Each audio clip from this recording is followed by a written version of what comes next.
आज की क्लास में हम आप लोगों को बताने वाले शेप फैक्टर के बारे में। Shape factor for rectangular section. तो रेक्टेंगुलर सेक्शन का शेप फैक्टर कैसे निकालते हैं उसके बारे में हम आपको डिटेल बताने वाले हैं और कैलकुलेशन पूरा डिटेल में बताएंगे। इससे पहले हम आपको इम्पोर्टेंट टर्म्स के बारे में बता देते हैं कि कौन कौन से इम्पोर्टेंट टर्म शेप फैक्टर का कैलकुलेशन में यूज होने वाले हैं। तो शेप फैक्टर का फॉर्मूला होता है S is equal to Z P by Z E plastic modulus to the elastic modulus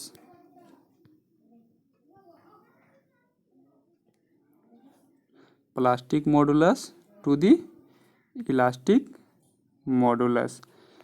Z P क्या है? हमारा प्लास्टिक मॉडुलस है। जेड पी प्लास्टिक मॉडुलस का फॉर्मूला होता है area by two A by two Y one bar plus Y two बार।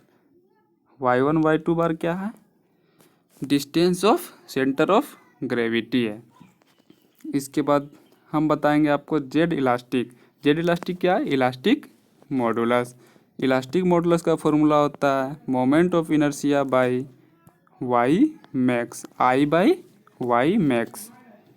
आई क्या है? Moment of inertia है, moment of inertia. Y max क्या है? Maximum distance, maximum distance from neutral axis. इसके बाद हम आपको बताएंगे calculation for rectangular section shape factor. Shape factor का कैलकुलेशन कैसे करते हैं रेक्टेंगुलर सेक्शन के लिए। तो चलिए अब सबसे पहले हम रेक्टेंगुलर सेक्शन ड्रॉ करते हैं।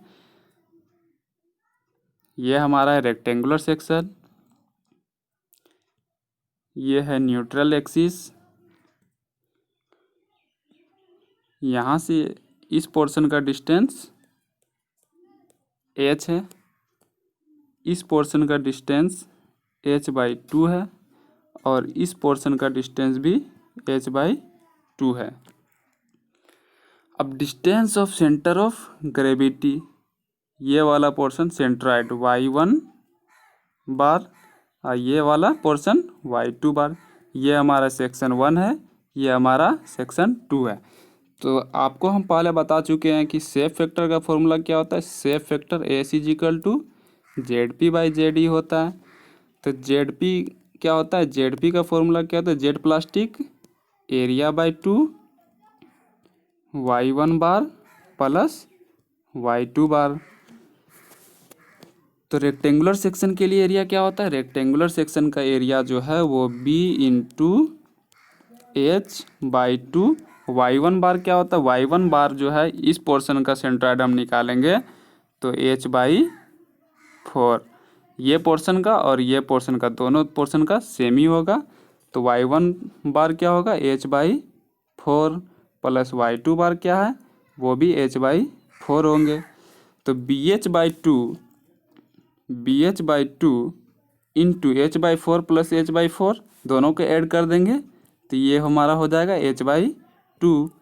इन दोनों का मल्टीप्लिकेशन करेंगे तो B H square by four. तो हमारा जेड पी क्या कैलकुलेशन हुआ? Z plastic Z P is equal to B H square by four. Z P का वैल्यू हमारा B H square by four calculate कर लिए। इसके बाद हमको निकालनी है जेड इलास्टिक। तो इसके बाद हम जेड इलास्टिक का वैल्यू कैलकुलेट करेंगे। जेड इलास्टिक का फॉर्मूला होता है आई बाई वाई मैक्स। पहले ही आपको हम बता चुके हैं। आई क्या है? Moment of inertia. वाई क्या है? Maximum distance from neutral axis. तो चलिए अब हम जेड इलास्टिक की वैल्यू कैलकुलेट करते हैं। तो Z elastic is equal to I by Y max. I क्या है? Moment of inertia. तो ये रेक्टेंगुलर सेक्शन जो है हमारा, तो रेक्टेंगुलर सेक्शन के लिए मोमेंट ऑफ इनर्शिया का क्या वैल्यू है? B H cube by twelve I by Y max. तो मैक्सिमम डिस्टेंस हमारा क्या होगा? मैक्सिमम डिस्टेंस न्यूट्रल एक्सिस से इस पोर्शन को हम लोग एच बाई टू ले सकते हैं, एच बाई टू। तो अब इसको कैलकुलेट करेंगे तो B H cube by twelve by H by two, तो इसको कैलकुलेट करेंगे तो हमारा B H square by six. BH² होगा। BH² जब हमारा ये वैल्यू हुआ, Z elastic is equal to BH², हमने अभी कैलकुलेट किया था ZP। तो ZP का वैल्यू क्या है? ZP का वैल्यू हमने निकाला था, कैलकुलेट किया था BH²/4।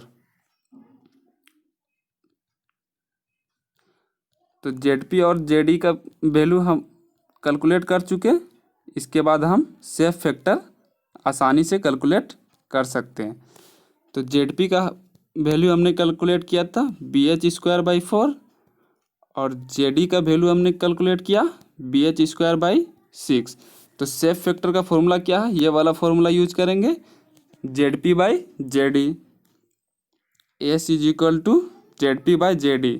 तो BH²/4 अब बाई BH²/6, इसको कैलकुलेट करेंगे तो क्या वैल्यू आएगा?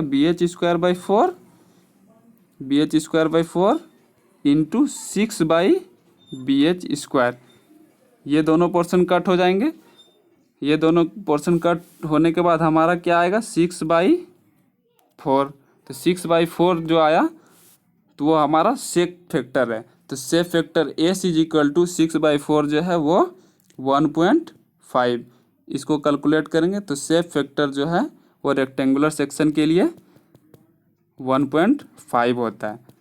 Safe factor for rectangular section हम कैलकुलेट कर लिए।